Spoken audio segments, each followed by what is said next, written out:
where we tear through a stack of sources, articles, research papers, you name it, and give you the shortcuts you need. And today, we are tackling something universal: commerce. Specifically, mastering the language of shopping and negotiation in English. Yeah. We're talking about every single place you might spend money. Yeah, this is really a deep dive into communication strategy because, let's be honest, whether you're in a big department store hunting for the right size, Or, in the middle of a chaotic street market trying to get a deal. and this is the modern nightmare stuck in a chat with a customer service bot because your package has vanished. The rules are completely different everywhere you go. Exactly. So if you, our listener, have ever just frozen up when there's no price tag or when someone starts talking policy, this is for you. This is your roadmap. It is. Our source material gives us this brilliant way of thinking about it, really. 3 different ecosystems. Okay, let's break them down. First, you have the structured world, malls, department stores. It's all about policy. Totally. Then you got the total opposite: street markets, bargaining, high interaction, your personality, your currency there. And the third. The digital world, online shopping, where everything is documented and clarity is king. So our mission here is what? To pull out the essential language for each one. The essential vocabulary, the key policy terms, and the cultural rules. We want you to walk away from this able to find your size, negotiate a discount, or track down that missing package. Perfect. So we're starting with that big contrast. The formal, predictable world of retail versus the informal, personal world of haggling. Let's start with the fixed rules. The mall, where clarity is everything. Right. The formal retail environment. So when we talk about big stores, department chains, the interaction it's almost all business. You're not there to debate the price on the tag. No, not at all. You're there for logistics. Yeah. Where is it? Do you have it in my size? And what are the rules if I want to bring it back? Okay, so let's start with that first hurdle. The product itself. Sizes and colors. Right. And there is one foundational phrase that just works everywhere, in any English-speaking store. It's polite, it's direct. Which is? Do you have this in medium? Or do you have this in a size 10? That's structure. Do you have this in size color? It's the universal starting point. But it's not always that simple, is it? I mean, a medium in one country is a large in another. Sizing is a minefield. It's a huge minefield. And that's where the next level of language comes in. You can't just assume. So what do you do? Well, you have to acknowledge the confusion. If you're in the US, you'll see S, M, L, but also numerical sizes like an 8 or a 10. In the UK, that same size 8 might be 12. So you need a conversion chart in your head. Or, even better, you ask the expert. You say, I usually wear a European size 40. What would that be in your sizing? Ah, that's smart. You're showing there's a difference and you're asking for their help. Precisely. Or you can say, can I try this in 2 different sizes, a 10 and a 12, just to be sure? It saves everyone time. Okay, and what about for colors? Is it just as simple? It's usually simpler, but precision helps. Instead of just saying blue, you could say, do you have this in navy blue, or is it just this sky blue one? So you're being specific. You're being specific, and if you don't see it, the polite follow-up is key. Could you possibly check in the stockroom for me? That word possibly is great. It shows you're asking for a bit of extra work. I like that. So we found the item. Next, you need to try it on. The changing rooms, or fitting rooms. Is there a difference? There is, regionally. Fitting rooms is very common in the US. Changing rooms is what you'll hear more in the UK or Australia. So the key phrase is, where are your changing rooms? Or fitting rooms. Either one works. But just being aware of that little difference helps you process what you're hearing. that's a great point. And it's not just about clothes, right? You might need to ask about other things. Of course. Like, where's the nearest cashier? Or do you accept contactless payments? Basic logistical stuff that keeps things moving. And what you said about regional differences, I'm thinking about asking for the bathroom. Oh, absolutely. You'll hear restroom in the US, toilet in the UK, maybe even the very informal loo. Knowing these little variations just helps you navigate the whole environment more smoothly. It all comes back to saving time and avoiding confusion. For you and for the sales associate who's probably swamped. Exactly. You signal that you're a serious customer. Now let's get into the really tricky part. After you've bought it. Returns and exchanges. The fine print. The fine print. This is where the policy language can really trip you up. We've all done it. You get home, you realize it's not quite right. So you go back to the store. What's the first thing you say? The baseline question is, can I return this without a receipt? That gets right to the point. And the answer is probably not simple. Never. The associate will come back with questions. Did you pay with a loyalty card? Was this on sale? Do you have the original tags? And this brings us to what our sources called a crucial vocabulary contrast. The difference between final sale and free returns. This is everything, and it's all about the store's economics. When something is marked final sale, that's it. The deal is done. No going back. No going back. It usually applies to clearance items, things the store needs to get rid of. They've already taken a hit on the price, so they can't afford the cost of processing a return on top of that. So if you see that tag, you are accepting that item, flaws and all. As is Dia. Now, on the other end of the spectrum is free returns. This is the safety net. It means the store handles everything to get it back from you if it doesn't work out. They cover the costs, the logistics. It's a massive selling point, especially for online stores. But hang on, I need to jump in here because free isn't always free. I once bought something from overseas, saw free returns, and assumed they'd pay for the $50 international shipping to send it back. And they didn't. They did not. A brilliant point. This is what separates the average shopper from a savvy one. You have to ask a follow-up question. Does free returns mean you provide a prepaid shipping label? Or does it just mean they'll refund my original shipping cost after I pay to send it back myself? Exactly. And another term to watch for is the restocking fee. Ooh, that's a nasty one. It is. It's a fee they deduct from your refund just to cover the cost of putting the item back on the shelf. If you're buying, say, an expensive camera, you have to ask, is there a restocking fee if I open the box? Because if you don't ask, you could lose 20% of your money just for looking at it. It can turn a simple return into a really expensive mistake. The policies are the hidden rules of the game in this environment. Okay, that was a masterclass in the fixed price world. Now, let's leave the air-conditioned mall behind. And step out into the chaos. The dynamic, charming, sometimes completely overwhelming world of the street market. Right. And here, all those fixed rules we just talked about, they go out the window. Success is no longer about clarity. It's about persuasion. It's all persuasion. We're moving from a simple transaction to a human interaction. And our source material points to one top-tier tactic for bargaining. Okay, let's get into the psychology of this. What's the move? It's a combination. You combine genuine interest with a very clear but friendly budget limit. So what does that sound like? The phrase is, I love this, and you describe it, but my budget is only $30. Any chance you can help me out? That is smooth. But why does that work? The source material says this works something like 80% of the time. Why is that so effective? Well, think about what it's doing psychologically. First, when you say, I love this, you're not just complimenting the item, you're validating the seller's taste. You're telling them they have good stuff. Exactly. It lowers their defenses immediately. Then, when you say, my budget is, you're not attacking their price. You're stating a personal limitation. It turns it from a confrontation into a shared problem. So it's not, your price is too high. It's, I can't afford your fair price. Can we find a way? Yes, you're inviting them to be a hero. And that last part, any chance you can help me out? It's a soft, open-ended invitation to collaborate. The seller feels like they're doing you a favor, not like they're losing a fight. So that 80% success rate is really about the power of collaboration over confrontation. In these high interaction environments, absolutely. It's a human-to-human transaction. Which brings us right to the polite versus rude haggling. You have to maintain that warm, collaborative tone even when you want a lower price. Right. The polite way is all about using softeners. So if they say $50... You don't just say 20.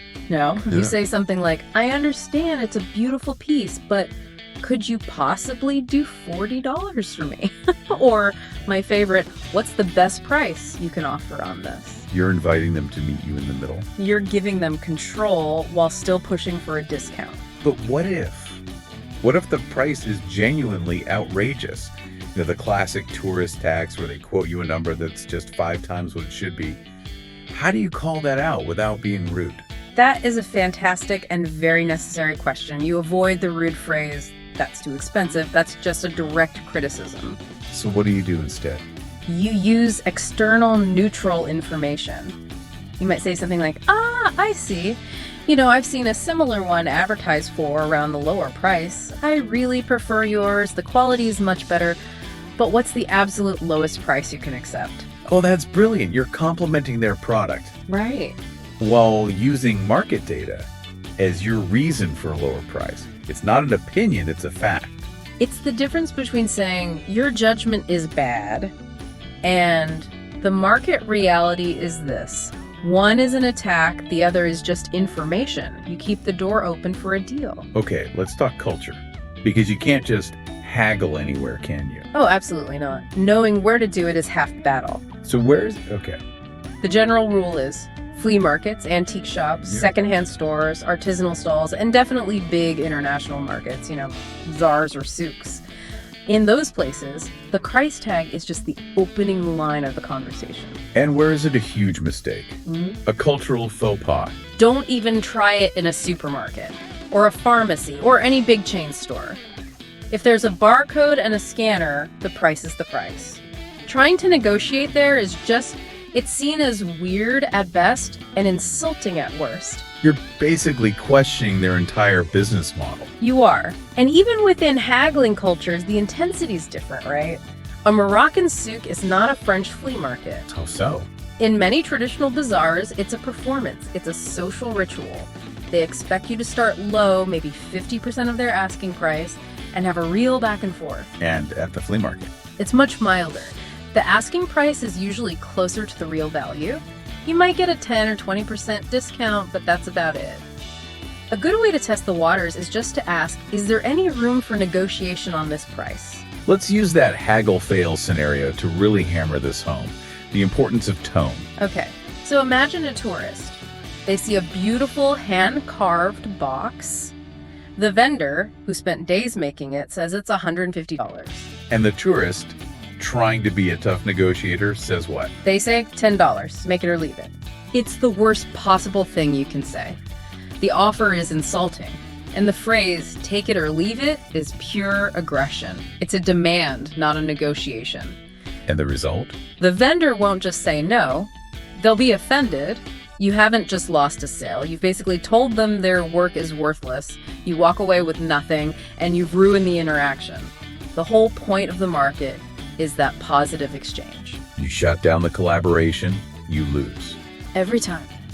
Okay, we are shifting gears completely now. We're leaving the human world of handshakes and smiles. And entering the cold digital frontier. Online shopping, where, as our notes say, you can't charm a computer. That's it, exactly. You trade persuasion for protocol. All that matters here is precision.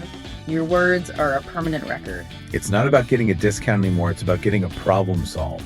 And your language has to be designed to trigger the right process, whether it's an automated system or a person following a script. So let's take the most common, most frustrating problem. Your package hasn't shown up. What is the phrase that kicks off the process? The absolute best way to start that email or chat is, my order number you must have, the number hasn't arrived, and the expected delivery date was, you must have the date. Why is that so specific? Because it's definitive. It contains all the key data points. It proves a failure has occurred in their system, and it forces them to start an investigation. But the investigation itself has its own language, right? We need to go deeper than just, it's lost, the tracking statuses. Yes. The customer service agent is looking at the stuff, so you need to speak their language. You need to know the difference between the key terms. Okay, let's break a few down. What about in transit?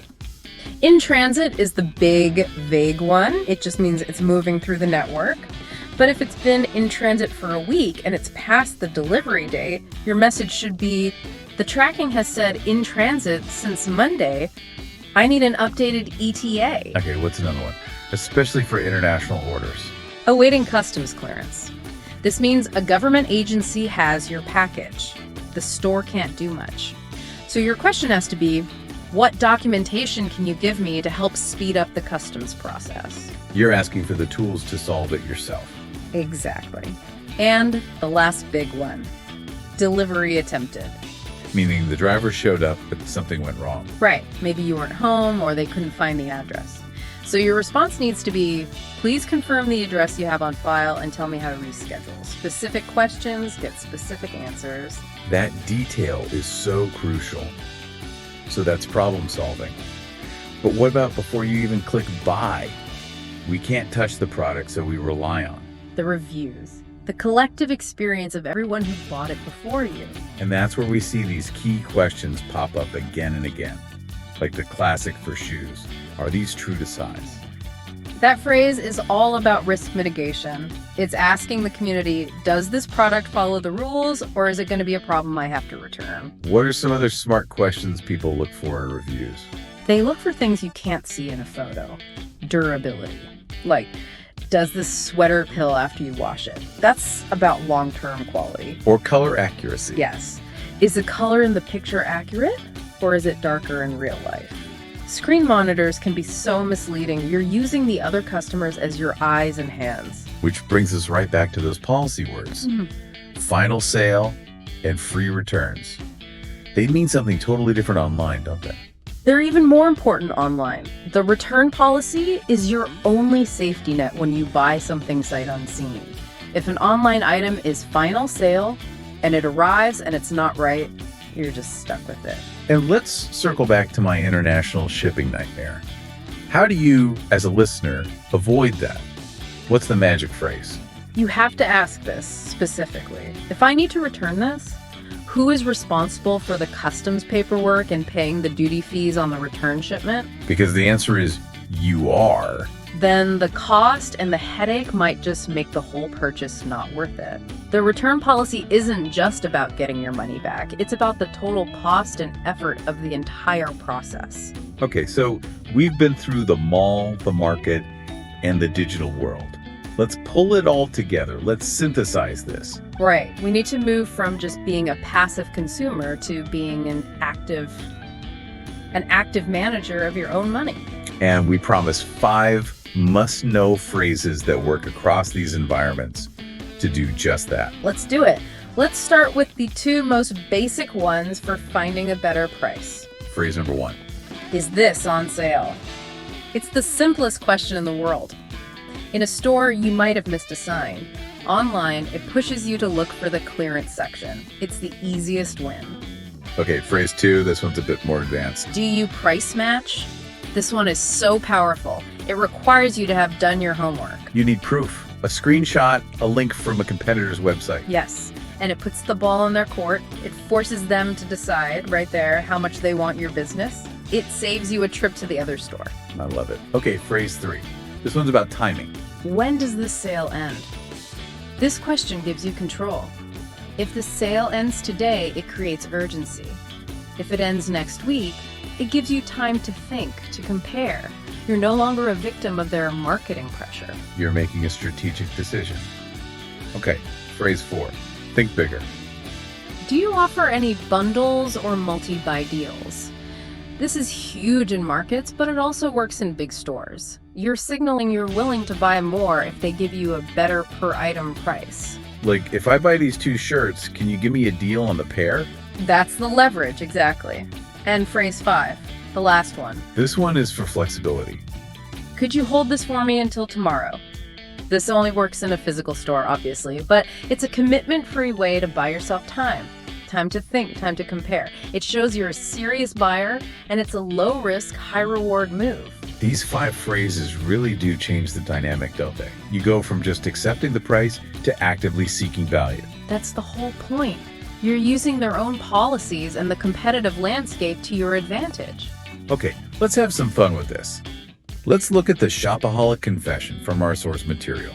The quote is, "I once bought 10 pairs of the same shoes." I love this one. It sounds crazy, but it's actually incredibly insightful from a consumer perspective. Why would someone do that? Well, my first thought is, it proves how important that online review question is. Are these shoes true to size? This person found the perfect fit, which is like finding gold. It is. And when you find something that just works, that removes a point of friction from your life, the thought of it being discontinued is a real fear. Buying 10 pairs isn't crazy. It's a long-term economic decision. It's an investment against future scarcity. Exactly. And it also shows this incredible loyalty, not just to a brand, but to a specific product.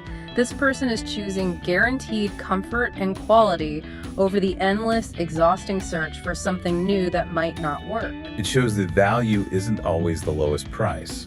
Sometimes it's reliability.